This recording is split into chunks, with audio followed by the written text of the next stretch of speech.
Nnamdi Kanu, Yes. who remains in custody and whose continued incarceration some people see as the unfairness of the Nigerian system, because other separatist agitators from other ethnic groups have been freed, whilst Mr. Kanu, who is Igbo, remains in custody. What are your thoughts on that? Because the argument is that he was charged to court and the courts freed him, but he's still locked up. Well, what you must know is that Nnamdi Kanu is being held hostage on behalf of the famed unity of Nigeria. That's what it's all about. It's as simple as that. If you mention his name in certain circles, they don't want to hear it because they feel like he threatens the real estate called Nigeria. And his Igbo makes it worse because Nigeria's DNA hates the Igbo for attempting, in the 60s and, towards the end of the 70s, to leave a country they said is no longer favorable to their existence. But I keep saying, and I will repeat here again, is there any Nigerian out there in their majority who has not mentally seceded from Nigeria? Not many.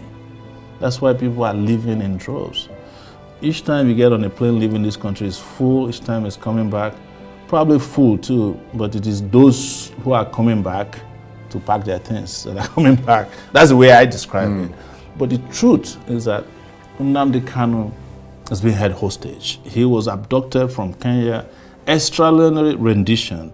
The fact that he's kidnapped from Kenya could not be explained shows that any judicial pronouncement or processes after that is null and void. You cannot go and kidnap somebody and bring them before a court.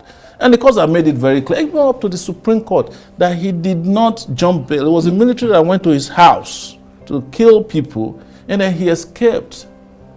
And now you have brought him back, you ought to respect and restore his bail. That's what I told his lawyers. Why are you applying for bail again? Because the Supreme Court made all the pronouncements except releasing him. And I think it was because they were afraid. And that's why I said he's a hostage to this country. And like you rightly said, there are other people who have made even more egregious pronouncements and fought and carried arms in this country. And you have not treated them the same way because they're not Nnamdi Kanu's, their name don't sound East. And I'm not here to fetish being able. But the reality is that they are not treated fairly. And Nnamdi Kanu is part of the reason why that is clear to everybody. Right. And by the way, I must also reveal here that there are some Igbo elites who are behind this. Whenever there's a crime of conspiracy against freedom fighters, there are people inside and outside who are working together.